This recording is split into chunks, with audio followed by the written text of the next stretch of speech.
This is the Del Austin buck, also known as Old Mossy Horns. In 1962, Del Austin arrowed this giant with a recurve in Nebraska along the Platte River. The buck was 39 points and scored about 279 inches, making it the world record non-typical archery whitetail for nearly 40 years. The deer was estimated to be about 9 years old and had huge drop tines that hung down past its jaw.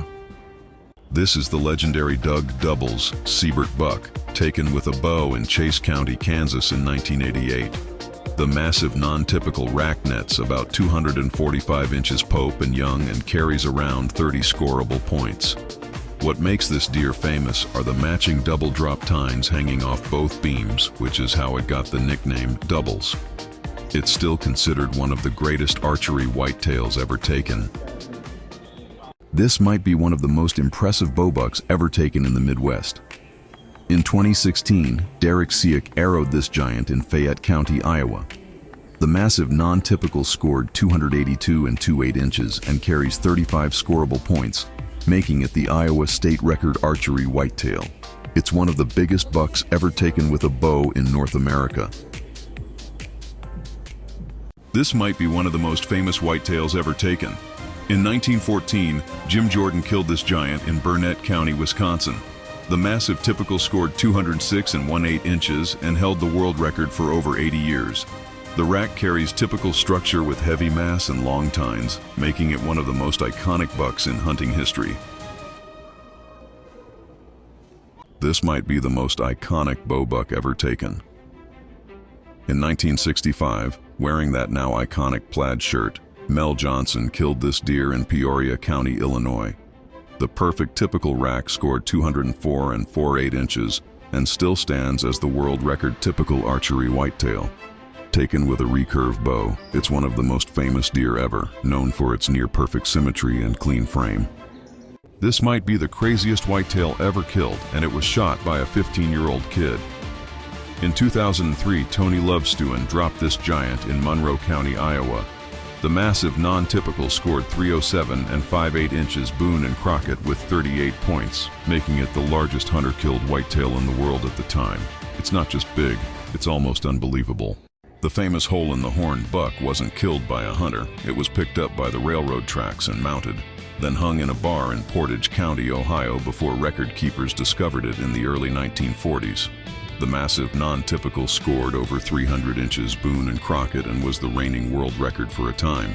What made it legendary was the perfect hole through one of the main beams, like it was drilled. To this day, many have theories, but nobody knows exactly how that happened. This might be one of the wildest suburban bucks ever killed.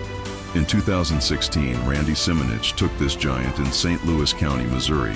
Not big timber, but right around houses and small properties. The non-typical scored over 260 inches Boone and Crockett, with points going everywhere. It just shows some of the biggest bucks in the country aren't hiding deep in the woods. They're living right in people's backyards. This might be the biggest whitetail buck most people have never heard of. The Kentucky state record buck is a pickup found in Breckinridge County in 1989 that scored 312 and 3/8 inches Boone and Crockett. Multiple drop tines, kickers and stickers everywhere, a hunter's dream, but no hunter, no story, just a mega giant found dead, and proof that some of the biggest deer to ever walk are never taken by a hunter. This is the Troy Wilson Velvet Buck, taken in 2001 in Gallatin County, Kentucky during the early archery season. The massive non-typical is listed at 293 and 1/8 inches unofficial, with heavy beams and full velvet still intact. It's one of the largest, most impressive velvet whitetails ever recorded. This is the Tucker Buck, taken in Tennessee. The massive non-typical scored over 300 inches Boone and Crockett and briefly held the world record for a hunter-killed whitetail. It was also killed with a muzzleloader, which makes it even more impressive. The rack is loaded with long beams, heavy mass, and abnormal points in every direction. It's one of those deer that still doesn't look real. This is the Sammy Peanut Walker buck. He killed it in 1958 in Iberville Parish, Louisiana, deep in the swamps near Bayou Blue.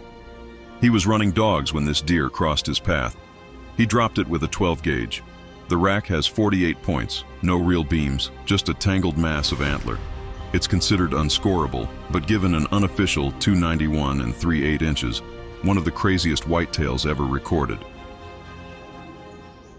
In 2015, Curtis Russell killed this antlered doe in Missouri after hunting it for 3 years. He estimated the deer to be 5 to 6 years old. In 2013, it had about 15 more points. In 2014, it had double drop tines, and by 2015, it shrunk, but still a giant. It's one of the most unique whitetails ever taken.